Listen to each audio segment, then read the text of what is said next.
اللہ تبارک و تعالیٰ کا ایک ضابطہ اور ایک قانون رہا ہے کہ اللہ تبارک و تعالیٰ کی بخشش اور معافی کا جو اعلان ہے یہ صرف بڑے بڑے اعمال کرنے پر نہیں،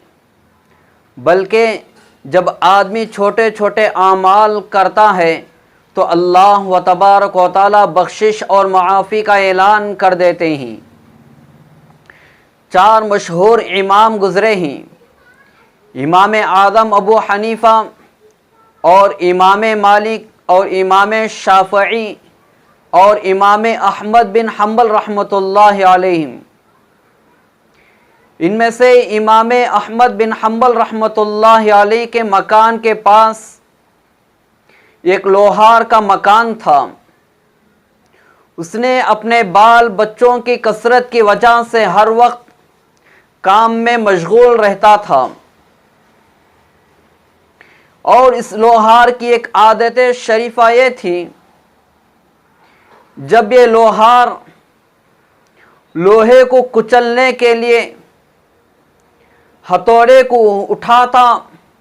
اور لوہے پر مارنے کے لیے جب ہتھوڑے کو نیچے کرتا تو اس کام کے دوران میں جب اذان کی آواز سنائی دیتی تو یہ لوہار ہتھوڑے کو لوہے پر مارنے کے بجائے زمین پر رکھ دیتا اور اپنی زبان سے یہ الفاظ کہتا کہ اب میرے پروردگار کی طرف سے مجھے بلاوا آ گیا ہے، میں کام کو مؤخر کر دیتا ہوں، پہلے اپنے رب کے حکم کو بجا لاتا ہوں۔ تو فوراً کام کو چھوڑ کر اذان کی آواز سن کر مسجد میں جاتا اور اللہ کے حکم کو پورا کر کے پھر اپنے کام میں مشغول ہوتا۔ تو یہ عادت شریفہ اس کی وفات تک رہا۔ تو جیسے ہی اس لوہار کی وفات ہوئی تو کسی نے خواب میں دیکھنے والے نے اس لوہار کو خواب میں دیکھا اور اس لوہار سے پوچھا کہ اللہ کے دربار میں تیرا کیا معاملہ پیش ہوا؟ تو اس لوہار نے کہا کہ امام احمد بن حنبل رحمۃ اللہ علیہ کے بعد کا درجہ اللہ تبارک و تعالیٰ نے مجھے عطا فرمایا۔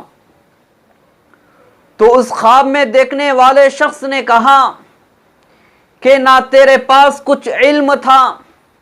اور نہ تیرے پاس کوئی بڑے بڑے اعمال تھے، پھر بھی اللہ تبارک و تعالیٰ نے اتنا اونچا مقام کیسے عطا فرمایا؟ تو اس لوہار نے جواب دیا کہ میرے پاس یقیناً کوئی بڑے بڑے اعمال نہیں تھے اور میرے پاس کوئی علم بھی موجود نہیں تھا، لیکن میرے پاس ایک ادب و احترام یہ تھا کہ جب بھی میں کام کے اندر مشغول ہو جاتا تو کام کے دوران اذان کی آواز سنائی دیتی تو فوراً میں کام کو روک کر اللہ کے حکم کو بجا لاتا تھا۔ یہ میرے پاس ایک عادت شریفہ موجود تھی۔ ہو سکتا ہے کہ اللہ تبارک و تعالیٰ نے اس عادت شریفہ کو دیکھ کر میرا مقام اتنا اونچا کر دیا۔ تو ہمیں بھی چاہیے کہ یہی ادب و احترام ہونا چاہیے کہ چاہے اذان کا ہو، چاہے قرآن کا ہو،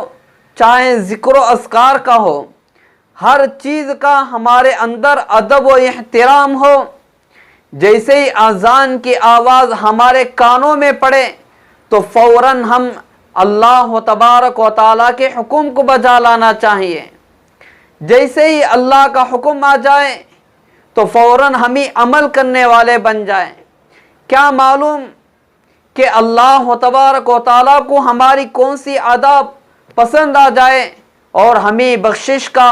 اور معافی کا اور مغفرت کا اعلان کر دے۔